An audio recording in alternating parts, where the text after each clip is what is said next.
Welcome friends to my channel. Friends, आज के video में हम लोग बात करेंगे जैसे कि IBPS RRB क्लर्क जो कि ऑफिस असिस्टेंट है, उसका जो प्रीलिम्स का एग्ज़ाम है वो 6 और 7 तारीख और 13 और 14 दिसंबर को शेड्यूल्ड है। तो उसके बारे में डिस्कस करेंगे कि जो रिमेनिंग डेज़ हैं, जैसे कि जिनका 6 और 7 के, तो उनके पास से मैक्स टू मैक्स 5 दिन अब बचे हैं, और बाकी जो जिनका 13 और 14 दिसंबर को है उनके पास एम्पल अमाउंट ऑफ टाइम है अभी।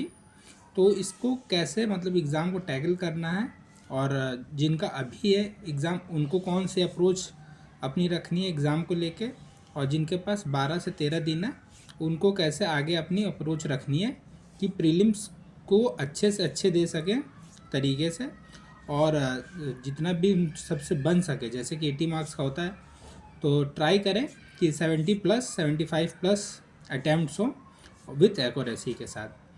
तो पहले हम लोग बात कर लेते हैं जिनका 6 और 7 तारीख को है, उनको अभी आगे कैसे आगे की तैयारी करनी है। तो नए कॉन्सेप्ट पढ़ने की ज़रूरत नहीं है अभी। जिनकी 6 और 7 तारीख को एग्ज़ाम शेड्यूल्ड है वो अपना जो भी मॉक टेस्ट दे रहे हैं उसी पे लगे रहें, और उसमें जब जब मॉक टेस्ट का जब एनालिसिस आप कर रहे हैं तो उसमें देखें कि कौन से क्वेश्चन में आपको टाइम ज़्यादा लग रहा है, बट आप सही कर रहे हैं बट टाइम ज़्यादा लग रहा है, तो उसको उस क्वेश्चन के बेसिस को पकड़ें और उसके ऊपर और क्वेश्चंस लगाएं, ताकि उस टाइप के क्वेश्चंस अगर आपको एग्ज़ाम में पढ़ें तो उसमें टाइम आपका ज़्यादा ना लगे।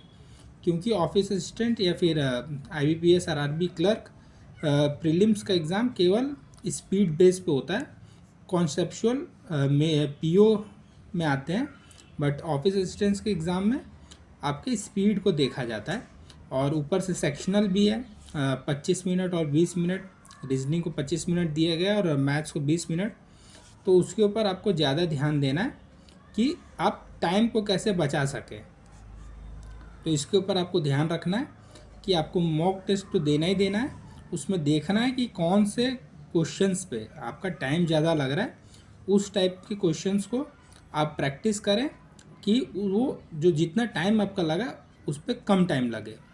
और बाकी जैसे रीजनिंग में है तो रीजनिंग का पूरा वही है, ये नॉर्मल सिलॉग्स आते हैं, इनइक्वालिटीज़ आती है, चाइनीज़ कोडिंग डिकोडिंग आती है, बाकी आपके जो भी पजल्स होते हैं वो सब आते हैं, वो पैटर्न सेम रहता है, पैटर्न में कोई चेंजेस नहीं रहते हैं।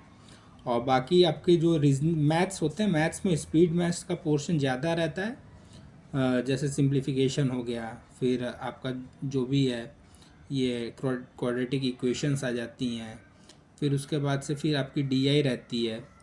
साथ ही साथ आपको अर्थमेटिक भी पकड़ के चलना है, क्योंकि अगर आप अर्थमेटिक नहीं करेंगे तो आप मान लीजिए कि 25 27 25 के करीब करीब तो पहुंच जाएंगे, बट 40 का टोटल पेपर वो क्वांट का पोर्शन होता है, तो उसको पूरा करने के लिए आपको अर्थमेटिक भी आना ज़रूरी है। तो हर चीज़ के बारे में नॉलेज होनी चाहिए, और किस टाइप के क्वेश्चंस कैसे करना है वो पता होना चाहिए आपको, क्योंकि बैंकिंग में जो भी अर्थमेटिक के क्वेश्चंस होते हैं वो एक ही दो टॉपिक जो टॉपिक्स रहते हैं उसी पे रिपीटेड रहते हैं, तो वो आपको पता होना चाहिए। बाकी जो आपकी DI रहती है, DI भी उतनी डिफ़िकल्ट नहीं आती है, DI भी ठीक ठाक आती है, उसमें कोई दिक्कत नहीं है। अब हम लोग बात कर लेते हैं कि जिनका आगे है, जैसे कि 13 और 14 दिसंबर को एग्ज़ाम शेड्यूल्ड है, उनको कौन सी अप्रोच रखनी है। जिनकी पहले एग्ज़ाम थी उनको नए टॉपिक्स लर्न करने की ज़रूरत नहीं है, आप अपने मॉक टेस्ट के ऊपर रहें और मॉक टेस्ट दें, और वो क्वेश्चन देखें जो आपसे टाइम टेकिंग लग रहा है वो। और जिनका 13 और 14 तारीख को है वो क्या करें, वो कुछ कुछ नए टॉपिक लर्न कर सकते हैं, और बाकी 6 और 7 तारीख को एग्ज़ाम होगा तो उससे उनको पैटर्न में हेल्प मिलेगी कि एग्ज़ाम पैटर्न किस तरीके से चल रहा है और किस टॉपिक से क्वेश्चंस ज़्यादा आ रहे हैं। जो जैसे कि अर्थमेटिक हो गया, अर्थमेटिक किस टॉपिक से ज़्यादा आ रहा है, और जो DI होती है, DI के मतलब पैटर्न कौन कौन से हैं, कि इसलिए DI में किस टाइप की DI आ रही है, या फिर बार चार्ट जो भी है, उससे आप लोगों को हेल्प मिल जाएगी। तो पहले जिनका 6 और 7 तारीख को है वो अपने एग्ज़ाम पे फोकस रखें, और इसमें टेंशन लेने की ज़रूरत नहीं है। आप जितना प्रेशर लेंगे, आप फंबल करेंगे, आपका टाइम वेस्ट होगा एग्ज़ाम में।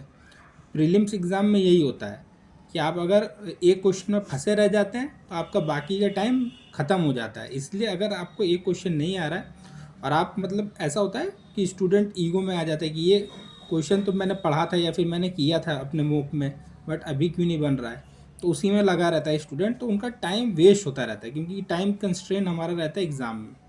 तो टाइम को देखते हुए अगर आपको आपसे नहीं हो पा रहा है तो आप उस क्वेश्चन को छोड़ दीजिए, आप आगे बढ़िए और दूसरे क्वेश्चन अटैम्प्ट करिए। तो ये आरआरबी क्लर्क में एक टिप है कि एक क्वेश्चन पे आपको नहीं फंसे रहना है, आगे क्वेश्चंस देखने हैं आपको।